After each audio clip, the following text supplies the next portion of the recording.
Hey everybody, how you doing? Scott McGinnis here from Our Sport Videos. John Thompson from Uncle John's Arm Wrestling Show. John, nice to have you here. Thank you. We got 3 new topics. Time to start a new show. We're on the clock, and away we go. Okay, our first segment today, Rising Atlantic Canadian Arm Wrestlers. Yeah. So, who do you see are the new, young, rising stars of arm wrestling here in Atlantic Canada? Got a couple of them. Number one, right-handed anyways, I would say number one over the last year is Logan LeClaire. Okay. From PEI. Logan has had a series of fairly impressive performances over the last few tournaments, especially the Superman tournament that we just had, which we'll talk about that later. Next segment. Yeah. But he is the type of guy that has huge potential, right? So this is a guy who, when he's training, he really only trains with one other guy, and that's Jody Harper, right? Just the two of them? So it's just like that's it, my understanding is it's the two of them that train, and that's okay. it, because they live in like a different area than like Charlie and those guys. Okay. I could be wrong on that, but that they seem to be training a lot together. He also told me he doesn't really do a lot of gym stuff. He's just one of those, like, I don't know what his job is exactly, but it's like something to do with building, carpentry, something in those lines. Is he the bricklayer? Maybe. That might be true, yeah. I was talking to somebody on the weekend about somebody being a bricklayer, and his hands are so strong. Could that be him? Very, very, very possible. Okay. So what he told me, because after the Superman tournament, I was like, man, what are you doing lately? And he says, I took 4 weeks off before the tournament. I've just been working, right? And I'm thinking, I am in the gym twice a day, every single day, and this guy is just whomping on me, right? So for him, I think, getting out, my advice to him was to really start working towards going to nationals, and go to Worlds. I mean, he could do okay at Worlds at this point if he really at this point got super serious, got his weight to where he thought he could perform best at the nationals and Worlds, and then really start hyper focusing and get some more training in with, say, like Charlie McGuigan. I think he's doing great, but I think obviously he's relying a lot on the strength and the biological gifts he just has naturally, right? So I would love it, like, if he came here and he was here for like 6 months, and like I could just work with him and work with him a little bit more. I think he could be absolutely phenomenal in a pretty short amount of time. Okay. So for him, I think he's probably number one. Another guy who is coming up, who just went from amateur to pro, is Brett Landsberg, who I've been following on my channel quite a bit. Where's he from? So he's I believe he's from here. From here in Halifax? From here in Halifax. I think he lives in Dartmouth at the moment, but he works on helicopters. He's like a helicopter mechanic. Okay. For, I think, through the Navy. So he does a lot of that work. Is he a service personnel? I don't know exactly, but he's or is private. I think he's in the Navy. He's part of the Navy. I don't know how it all works. But he's like fixing helicopters and stuff like that. And I think his first tournament was just like a year and a bit ago. And then I've been working with him, and his right hand, like, the guy is 320-ish, probably 6'3", 6'4", something like that. So he's a beast. But in like the last 6 months since he's been getting more serious, he's really ramped up. Okay. I mean, his right hand power. I mean, he didn't place as well as Logan did in this past tournament, but I believe he was top 10 at least. And that's like, this is his first introduction into like a real pro level tournament. Okay, right? yeah. So he has some work to do with, say, his hits and his starts, and knowing the finer points of arm wrestling that some people call cheating. But just being able to deal with sneaky people at the table is the stuff that he needs now. So those two people, right-handed, are really coming along. Another guy that I've been working with is Halen Lammy. He's like a 140-pound kid. He's got red hair. Just phenomenally strong for his weight.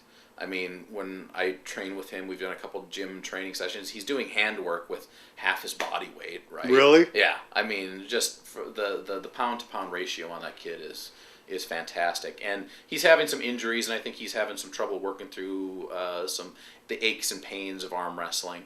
But hopefully he'll be able to stick with it and come through on the other side of that. Okay. So those are the three that come off the top of my head. I know there's a lot of guys, like in the next 3 years is going to be crazy because New Brunswick has just now exploded.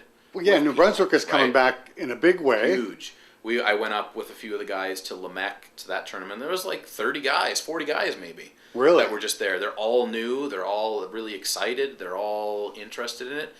They got this guy who was at the tournament, the Superman tournament as well, Martin Plord. I don't know if that's how you say his name, but he's like a champion bench presser, like 600 pounds bench press, and like all these records. Now he's transitioning from the powerlifting to arm wrestling, and he's brand new. And he was like a top 5 competitor at the tournament this past weekend too. So wow. And he's brand new. He's like 3 months into it maybe, and he's just got fantastic, phenomenal strength. So he's got a ways to go. We'll see if he is able to stick through it and keep up, because that's number one. Is I don't care how strong you are when you start, you got to be able to get past like years 1 and 2. You got to get through that ligament pain and can't lift your arms after a tournament. Yeah. Yeah. And you just got to be able to soak it up, accept it. And what I noticed, this is not regarding Martin specifically, but people who come from really high levels of performance in other areas. So let's say you are a power lifter or a strongman or whatever, and you are placing very high in that, and you come to arm wrestling and you're not on the podium. That's a hard pill to swallow at first, right? It's hard for the ego, isn't it? Right, because it's not the same thing, you know? If you're a 300-pound guy and you get smoked by somebody who's 165 pounds, which is very likely if you're going to competitive tournaments, you're going to have to swallow that pill. And that, I think, is one of the top 3 reasons people, don't continue on with arm wrestling. I think it's that and the pain. Those 2 things are like, if you can't deal with that, it ain't going to happen. Any women in Atlantic Canada that a couple. stand out? Well, first off, we have some people that have been doing really good work for a while now, especially like Paula O'Connell. She just took gold at the New World Champion. New World Champion. That's awesome. Yeah. Performed very well. We have people like Ashley Oldford, who is still relatively new in the grand scheme of things, but she's been performing very, very well. We've got one of our juniors, Karina Warren. Yeah. She's left hand, but she placed in the women's open category last year. I think she got bronze at Nationals. At Nationals, really? At Nationals. And how old is she? She's just a 14, young kid, maybe, yeah. 13, 14. Okay. So she's been doing really great. And my wife, too, Ayala, she started arm wrestling about a year ago. And she's been to the Superman tournament was her 3rd tournament, maybe 4th tournament, and she had wars. She did not win a single match, but she had absolute wars with everyone.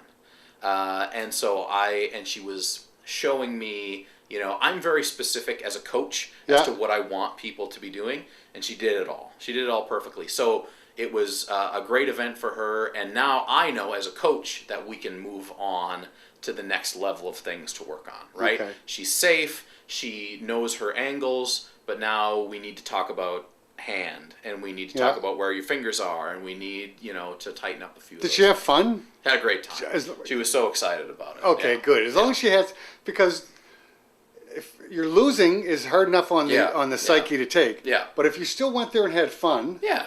right? And I think that Which was is good. the big thing, the big difference for her anyways between previous tournaments and this one is she was getting flashed in Okay. the previous tournaments. And I'm like, it's all right. This is what happens. This is what happens when you start. And I think it proved to herself that she's able to hang, and have good matches, because she had good matches.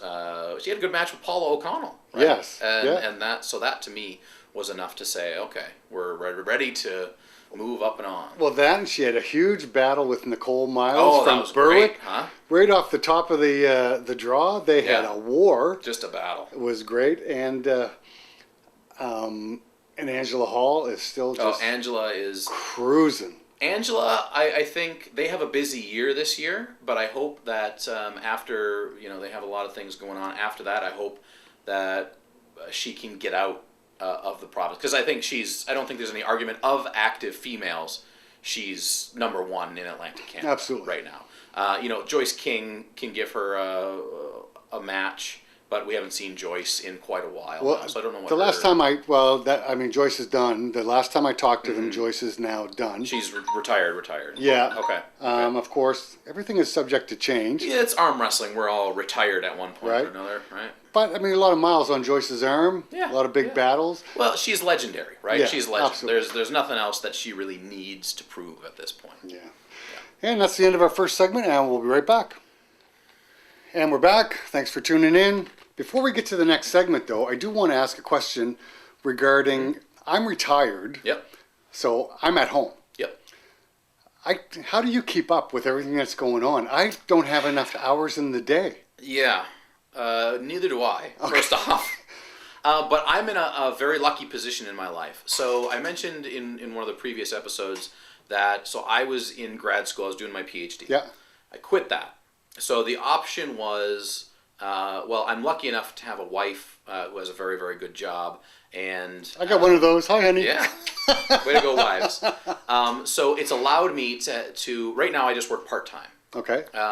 So that's my contribution in the sense that so I work 20 hours part-time, and then I probably put in 80 hours into arm wrestling, maybe more, per week. Yeah. But that's not financially doing anything at this point. So it's we've kind of made a deal where we're doing the year process for me with Uncle John's Arm Wrestling Show. It will continue on regardless. It's just I won't have enough time to, like right now I'm putting out 2 videos a week. That'll probably go down to 1 video a week, and that, depending what happens over the next year. Outside of that, so the reason I am able to keep up with most of it is a lot of that work time is keeping up with everything so I can know what I'm talking about in my videos, right? So I gotta keep up with the arm crossfires. I gotta keep up on Facebook, because the majority of arm wrestling talk right now occurs on Facebook. Right. And if you're not interconnected with all these different people, you're not going to know what's going on, right? Because you got Ryan Bowen has a bunch of stuff he puts out on Facebook, but then RVJ, he likes to pick on Bowen all the time, right? So you got to have both of them and be able to follow back and forth on their stuff. And then RVJ might be starting this big tournament that's a precursor to WAL that's going to be coming up in April. So if I want to make videos about that stuff, I got to know. So I spend a ton of time watching everybody else's YouTube. I watch every single arm wrestling YouTube video that probably comes out on a daily basis. Really? Probably not. Maybe not every minute of it, but at least so I get an idea of what people are talking about. And then I'm not just watching it mindlessly. I'm taking notes. I'm writing down what are the trends of what people are talking about. What is the emotion on Facebook about this or about that, right? Because that's where these stories kind of come from. You have to be able to take the entire web of arm wrestling and then get something from it, which coincidentally is what my master's degree is all about, which is sociology, which is looking at different groups of people and how they interact with each other, and then, making sense of all of that. So realistically, Mom and Dad, if you're wondering, I am using my degree. It's just at this point I'm using it in a very weird way that nobody has really ever done before. Well, there's no payback for it yet. There's no payback for it yet. But somewhere down the road, actually one of the other reasons I got into doing Uncle John's Arm Wrestling Show is because one of my professors had recommended that I do research on arm wrestling, because there's no research on arm wrestling. Nobody even knows about arm wrestling in any sports-related academic thing whatsoever. So that was the initial idea, but I couldn't really get people. I wanted to do some surveys, but it was hard to get people on board because nobody knew who I was, right? So that's how I got the idea of, okay, I need to become someone in the community in order to be able to gather more and better data. And now I'm kind of working towards that. Okay, so now you're developing your name, right? Your brand, yeah, so that you can. Mm-hmm. And I don't know if that's not just going to be like, this is all going to end in a survey for everyone. No, yeah. But I am, collecting these stories, right? These stories about arm wrestling and how, the web of the WAF and IFA situation is so complex and filled with emotion and deceit and glory and all this stuff. I mean, it would make for a great book and a great story. So maybe that's what it'll end up being at the end. It reminds me so much of, if you remember back, if you were a wrestling fan, WCW versus WWF/WWE, yes. the Monday Night Wars. Yeah, that's totally what it is. This is it. In the arm wrestling world, this is it. This is it. And it is polarizing, and it is pitting friend against friend. Yeah. Because they fall on different sides of the argument, and it's getting ugly. Yep. At times. It has gotten incredibly ugly. Yeah. Even me, I've been angered. Yeah, and it's tough. It's tough to stay outside of the bubble. I mean, luckily for me, the people that I engage with most are the people that are here. Right. And I agree with the people that are here. So I don't come into contact with a lot of people that I disagree with. And I've purposely tried to, stay out of it, especially as Uncle John. Like I have said, I'm for IFA. That's what it is. John Thompson has much more aggressive views probably on the whole situation. But, it's a wild time. It's a wild time. And so I'm very happy to, at least in some capacity, be able to document some of this stuff. Because 20 years from now, like it happened 20 years ago in 98, 99, right? With something similar-ish. And now we're repeating it again, but there was nobody there back then other than people who can recount the story now. Because they were actually there. Yeah. So now, if this happens again in 20 years or 10 years or whenever years, at least, as long as the world continues on in a somewhat good fashion, we'll be able to look back at all these videos and be able to dissect how this all came about. And by that time, we'll see, we'll have hindsight. So that'll be great. True enough. Okay, and that actually wasn't our topic, but but we will carry on. So we just finished up with the 2020 Superman tournament. Yeah. It was scheduled to be quintuple elimination, but we had 44 people sign up. Yeah. So we dropped it down to 4. Yep, quadruple elimination for the right and triple for the left. The women's was triple. Yeah. And the kids were just double elimination, yeah. right? Bit smaller of a kids turnout than I would have predicted. Look, it's January, you don't know. Yeah. The women's was a lot of fun. Yeah. Women's might have had the best matches of the day. Had some great matches. And then, so give me your thoughts on the actual Superman. You participated in it, and I know you filmed a bunch of it. Yep. You had to be tired, first of all, at the end of the day. Yeah. I can't do what you were trying to do anymore. Yeah. Stand on your feet, film as much as you could, and then try and compete. Yeah. It's difficult, but it's also very rewarding. So talking about the Superman, we have a great problem on our hands, right? Which we've talked about a little bit. But the fact that last year we had like around 20 people, and this year we had 44 people. So we doubled in a year, which meant we couldn't do the Superman tournament proper with the quintuple elimination, but it still was really good. And I think it's a great problem to have, and I think it's a problem that we're going to continue to see, that we're going to have more and more and more people. So I figure we'll have to do some finagling on the Superman tournament in the future, because I think it is super unique. For 2 reasons. 1, quintuple elimination, which means you will get a massive amount of pulling in. And 2, that it's all one weight class, right? And the thing that people forget is that not only does it start as one weight class, every consecutive layer that you go out through the tournament, it's reorganized so you're always next to the closest person in your weight. Right. Right? Yep. That means we have guys like Stephen McGuigan, who's Charlie McGuigan's kid, who must weigh 140-ish pounds, maybe. Yeah. And he was like top 5, I think. Well, he was on the A side, undefeated, way down. Awesome. We're going like, really? What's happening? Yeah, he didn't take a loss until he had to arm wrestle somebody that was like 100 pounds heavier than him. Yeah, for sure. So that is, for me, that's one of the great things about the Superman tournament, is that you see matchups that you might usually not see, and it gives a story to the tournament, right? Where you can have guys that have absolutely no business arm wrestling, 250 to 300 to 350 pound people, but they can do it in this format because a lot of times the big guys, they beat the crap out of each other early on. Yes. And then those smaller guys can swoop up and then really, cause a kerfuffle up in the heavier weights. So what are your thoughts on what do you think needs to happen to leave it at quintuple, and like what changes do you need to see happen?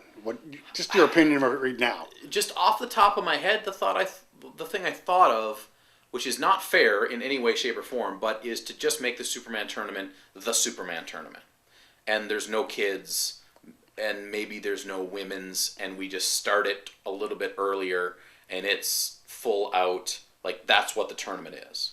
Now, that's not fair, but I think if we spread it to 2 days, people aren't going to want to do that because it's not big enough of a tournament to need that. Otherwise, I don't know. Well, I'm thinking there can't be kids and juniors. Yeah. But if you started with 2 tables right away, start the right hand right away, and then the women's, run those at the same time, and then as soon as the women are done, you keep filling up that table with the men's class. Right, and just I mean, we certainly could be a little bit more diligent about the process. The thing that gets tricky is 2 tables. The bracketing for Superman is really complex because you have so many eliminations. So, and people on that, you need to stay away from the draw sheet table.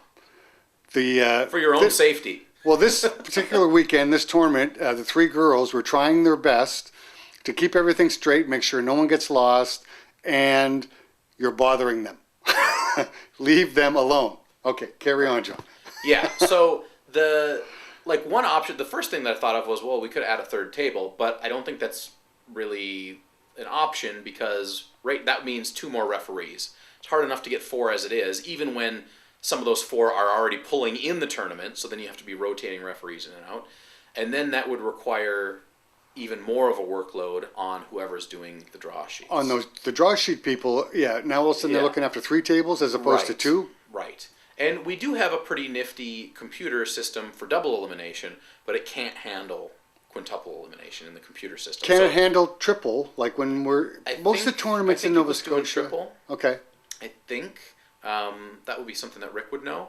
But yeah, you have to have gigantic sheets of paper because you got 44 people, and then you have to have a B side, and then a C side, and then a D side, and then an E side. And it gets really wild, and then you have people that are bouncing up and down, and then you have to make sure that the matches are going in the proper order from the bottom of the bracket all the way back to the top. And then if somebody gets misplaced or dropped along the way, it's just a huge issue in trying to figure that out. So I think we're probably going to have to do a maximum of 2 tables just for everyone's sanity. And then it might just have to be a thing where we acknowledge the fact that this will be a longer tournament, right? Because if people, you do hear, we've talked about people complaining, well, the tournament's going to take all day. Yeah, the tournament's going to take all day. When you go to an arm wrestling tournament, it's going to take all day. All right, that's the end of the story for me. That is right. It's not complicated. If you're going to an arm wrestling tournament and you're like, oh, I'll just go, and then I've got some stuff to do with little Bobby this afternoon. No, that's not how it works. Yeah. In my opinion, anyways. Because when I was first coming up in Minnesota, we would drive, we would get to the tournament, and we'd be there till midnight after pulling. And I mean, we don't even really do after pulling around here because they don't, because people have their 2 or 3 hour drive. Yeah. And then so what happened this time is everybody clears out, and Rick and I go to dinner by ourselves. Yeah. And everybody's gone, and we're going like. Yeah. And we were both. Well, do you remember the days when everyone would hang around and have a beer and a meal and? Yeah. And from my perspective, you don't have to stay for the after pull. You don't have to do that, but you should give arm wrestling enough respect to dedicate a day to it, right? There's also a difference between a tournament that a long tournament that is run well, which is what I think we do around here. There's not a lot of lag time. It's pretty much moving. But there is a difference between that and a tournament that is 10 hours long, but really only needed to be 4 hours long. Yes. Right? So I do understand that as well. But if you're in Nova Scotia and it's a NSAWA tournament, rest assured it will be run up at the highest levels of how a tournament can be run, because that's just how it works around here. Yeah. So maybe the answer is not to have quintuple elimination. Maybe just do just the quads. Yeah. It could be that. I think because our regular tournaments are triple, right? Yes. So triple is no longer special to us.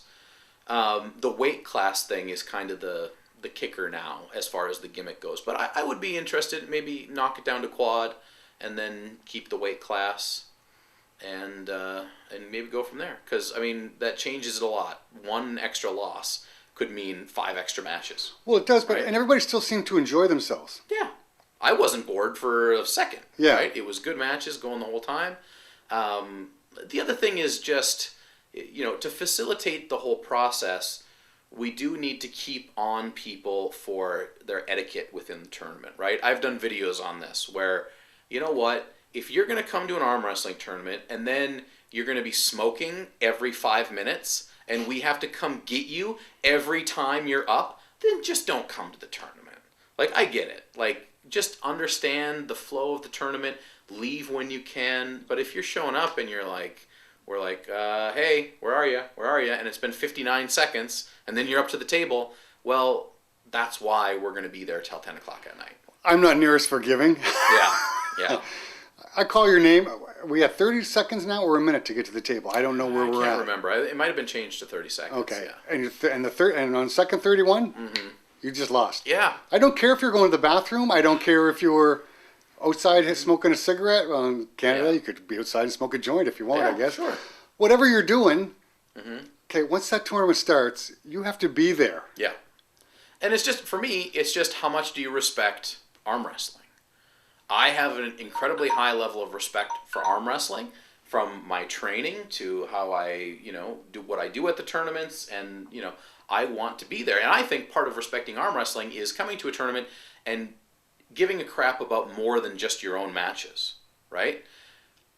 I want to see what everybody else is doing too. I want to appreciate, all the matches in all their glory. And, someone who just comes and are like, well, I was here and I was 2 and out and, I'm out of here because I don't care. That's fine if you want to do that, but don't expect me to respect you as an arm wrestler. That's the difference between right? an arm wrestler yeah. and a guy who arm wrestles. And a guy who arm wrestles. That's what it is. And we'll end that segment on that note. We'll be right back. 2, 1. And we're back for our final segment of today's show. And we're going to bring up something that was started once last year, the Sunday Slams. Yeah. So you have questions about that. Yeah, I do have some questions about the Sunday Slam, because I know a little bit about it. I put a few people up to be that I thought should be a good match for the style of it, but I'm still not fully clear on the whole scope of it. So maybe you can clue me in on the whole thing. I don't remember the exact year, but it was probably 10 to 12 years ago. We were doing what's called the Monday Night Wars. Yeah. Just ripped off the WCW, WWF name. Perfect. And these were just matches we put together that didn't have to follow all the regular CAWF rules. Right. If you and I wanted to have 4 matches in a hook, we started every match in a hook. You wanted to do 2 in a hook, 2 in the straps, that's what we did. Whatever you guys wanted. Yep. So, as you know, I've been posting videos on YouTube like crazy. I think I'm up to like 2,500 arm wrestling clips. Something like that on my YouTube channel. It's an insane amount. Yeah, that's crazy. That I know of, I don't think anybody has a larger library than Arm Sport videos. Bonkers. And I'm still not done. I still got piles on my desk here that I'm still working through. Anyway, as I'm posting these, people are making comments, and Kenny Snow from Truro Arm Wrestling Club posts, we got to start this up again. And I'm thinking, really? So what do you have in mind, Kenny? I send him a... Yeah. He goes, we need to start exactly the same sort of thing. Can we do this, something like that here in Truro? I said, well, whatever you have in mind, I'll give you a hand. I don't mind. Let's start it. So he put together a few matches. I ran this by Rick to make sure that I'm okay. Yep. Not breaking any Nova Scotia arm wrestling things. And Rick said, "What are you doing with money?" I said, "Well, I got to pay two referees. I'm paying Angela to do all my scorekeeping and everything. Yep. And if there's money, I'll just roll it back into the next event." So the first one, I think we lost money, but all my expenses were covered. Yeah, that's the key. That's all I cared about. Well, it's super reasonable for the pullers too, right? It was like $10 a pull or something like $10. that. Yeah. So then I thought up, just excuse me while I grab the prop. Then I thought up, let's buy a championship belt, and we're going to take 16 of our amateurs, match them up together, and the winner gets to keep the Sunday Slam championship belt. That's pretty sweet. So now we at the Superman tournament, Kenny and I drew numbers for the names, and that's how we determined the matchups. So it's going to take 4 different rounds. The dates have not been determined. The first one is on Super Bowl Sunday, February 2nd. So our 16 guys show up. 16, okay. And each match is the best 2 out of 3. And that'll take us down to 8. So it's win to stay in. So it is a super match tournament, basically. Yes. I didn't know that part. That's nice. So 8 people will be gone. They'll be out. And 8 people will move on to round 2. Awesome. And then we'll do the same thing. We'll draw numbers for the matchups again. Yeah. That's pretty cool. I like that, actually. So it'll because it's still all contained within 4 events. So you can do it over. What's your timeline that you're planning? Is it a month, or is it obviously not a month, but? Well, it might be a month. It depends on what's on the Nova Scotia arm wrestling schedule. Right. So I don't try not to stack on top of that. And you got to give guys, if they're pulling in a tournament, they need a couple weeks off. So sometime this week, I'm hoping to set the schedule for the next 3 events after the first one that's scheduled. And as each event gets smaller with the number of guys going for the belt, we'll add in some other specialty. Super matches. Some kids matches. I talked to Rick at Nova Scotia Arm Wrestling, and I've talked to Kenny Snow, who's really the driving force behind this. Everyone keeps saying Scott's events. Well, they're not Scott's events. Kenny's been doing a lot lately. Kenny's done pretty well. Everything. I'm the go-between between him and Nova Scotia Arm Wrestling. Well, I talked to Nova Scotia Arm Wrestling, and for any junior or kids tournaments, I've got Nova Scotia Arm Wrestling to donate medallions. Nice. Perfect. So the kids will have medallions. It's only for the kids and juniors. Don't think you're coming there as an adult and getting going home with a medallion. Well, the other thing I really like about it is that we have so many newer arm wrestlers who are in the amateur level. It really gives us also a good way to judge where people are at, right? Yes. Who is at the top of that thing? Because it's a classic argument in arm wrestling. What's an amateur? What's a novice? What's a pro? What's somebody who plays in the open class? And there's a lot of answers to that. Some of them are good answers. Some of them are not so good answers. But I think things like this will help us better determine when a person is ready to kind of move forward. And it also gives the amateurs something to really look forward to and hang on to, because it's nice to get that taste of glory. For sure. When you're at that level, because if you just keep going to open tournaments, I mean, by all means, I think people should pull in the open tournament even when they are amateur for the experience. But it's double hard to take those losses, right? If you grip up with a guy like Mark McPhail and he flashes you faster than you can blink, you don't get a whole lot out of that. Well, don't feel bad if that happens to you either. It happens to most people. It happens to me. But I think it's a really good way, considering that we focus so much on keeping people safe, because I think there's an argument, maybe amateurs shouldn't be doing big super matches. I think they shouldn't if there's nobody there that knows what safety is about. And we have such a focus here with Rick and the whole system about teaching people to pull safely, all that kind of stuff. So I think it's going to be really good. So on the safety, I have Rob McNamara coming he's the referee. But I've asked Rick whenever he's free on Sundays to please come along. And he is coming for the first one. Nice. So I'll have Rick and Rob both there to referee. I mean, that's pretty high level. I think they're both. Rick is obviously arguably the best arm wrestling referee that has existed, arguably. And I mean, Rob is probably the best unknown referee. He's an awful good referee. Yeah, he's really good. He, as much as I talk about rules, he has corrected me multiple times on things that I have Oh, really? up. Yeah. So he knows exactly what's going on, especially as far as the rule sets that we're using, here. Yes. And then how those work, and because a lot of things people think it's easy to be a referee, and what is easy is to take a dump on a referee, right? People do that all the time.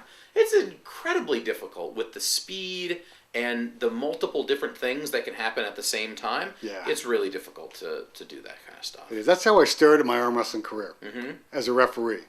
Ah. So, refereed for a few years. I never will referee again. Yeah. Ever. So don't even ask me. Yeah. I'm not helping referee the kids, the juniors, nothing. I'm not refereeing. Yeah. I do not want to referee. I don't blame you. Yeah. And I had Leonard Harkless come up to me. I heard you were a pretty good referee. Why don't you have a referee? I said, I could tell you right now, I would make a lousy referee now because I don't want to be there. Yeah, right?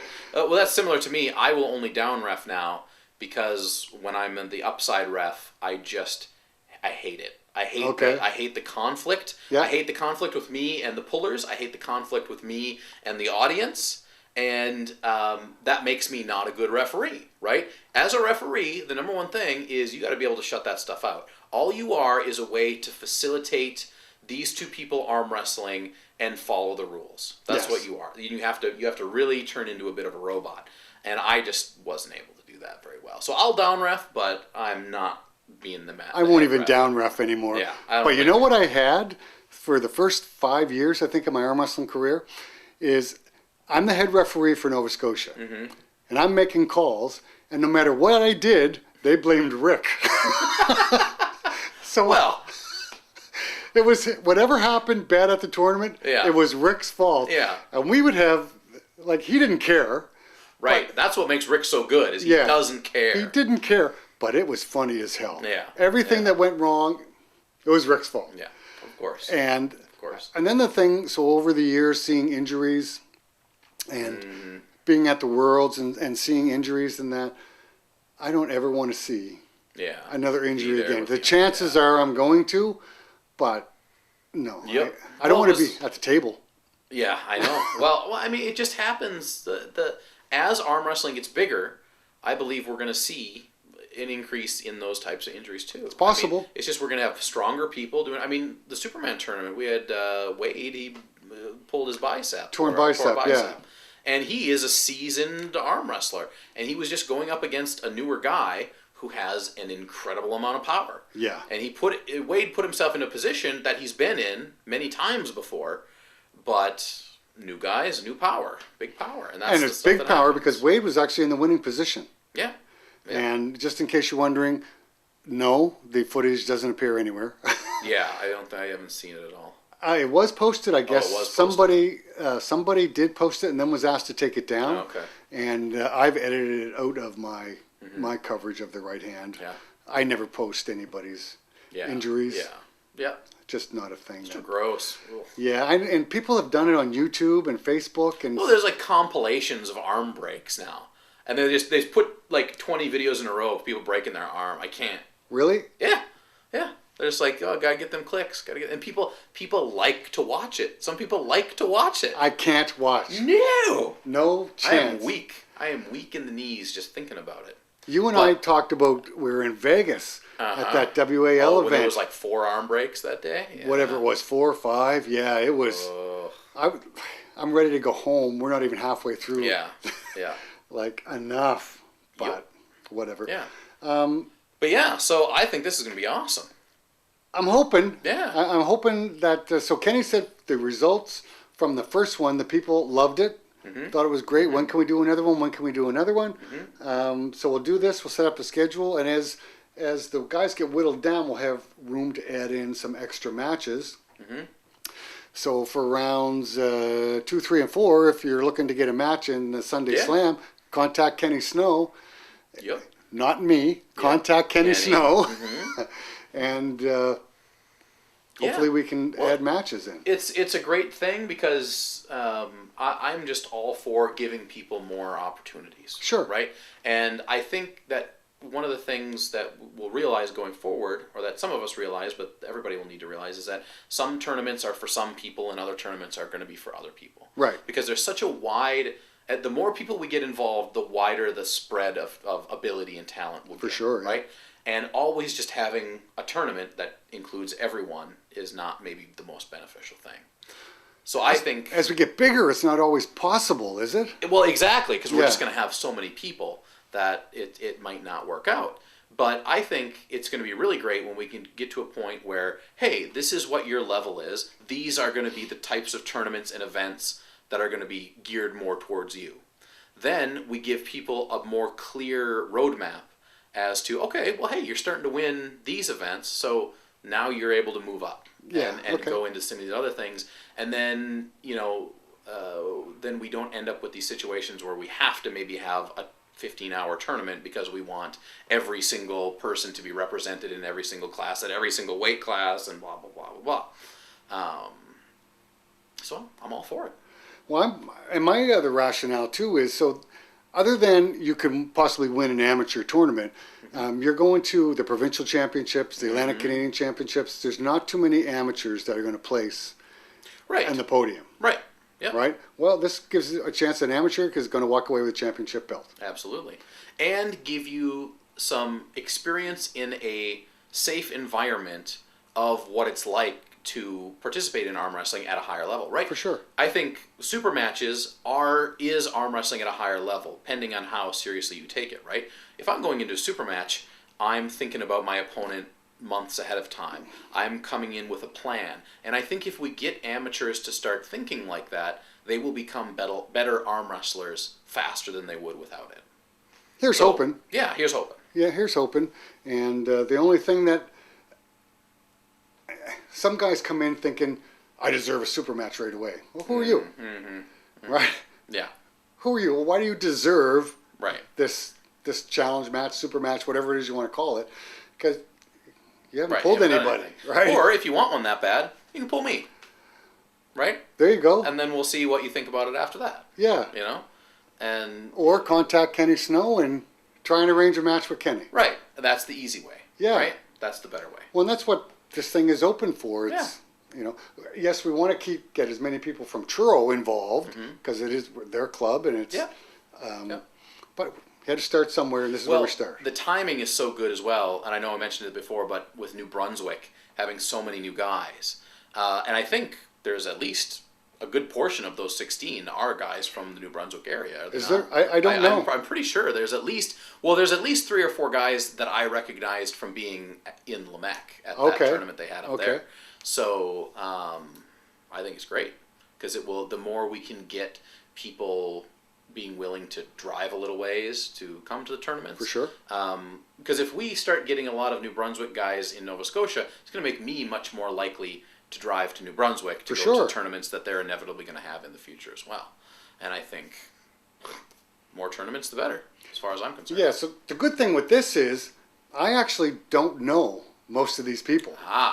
Right? So there can't be favoritism if I actually don't know who you are. And this is not. Yeah. This is only because Scott has not been around the Nova Scotia arm wrestling scene that much in the past few years. So over the past few tournaments, yes, I've gotten to know a few people. But I don't know most of these guys. Yeah. So well, and neither do I, for the most part. Yeah. Like I might recognize the name, but I don't, put everything together. But for those guys that are wanting to participate in the future and who are participating in this one, this is a great way to start putting your name on the map. Anyway. Yeah, for sure. Because that's what I like. For myself, I like to be known as someone who can perform decently at arm wrestling, and I think this is going to be a good way for a doorway for because you don't have to win the belt to start being known. No. I watch what you're doing. I'm going to know how much time you're putting in at the table because I'm going to look at everything you're doing. I'm going to know, where you're at, how you're doing, all that type of stuff. So you can create a name for yourself just by having great matches. For sure. Coming in, putting on a good show, giving a good performance of yourself. Yeah. That's all. Yeah. That's all we're asking for. And yes, I will be filming it, and hopefully everything goes okay, and be posted on the YouTube channel. And I think I'm getting close. Still got a few little glitches to work out. Every tournament I show up, something doesn't work. Something's happening. Yeah. Right? Yeah. So I went to the Superman tournament with 4 cameras, 4 laptops.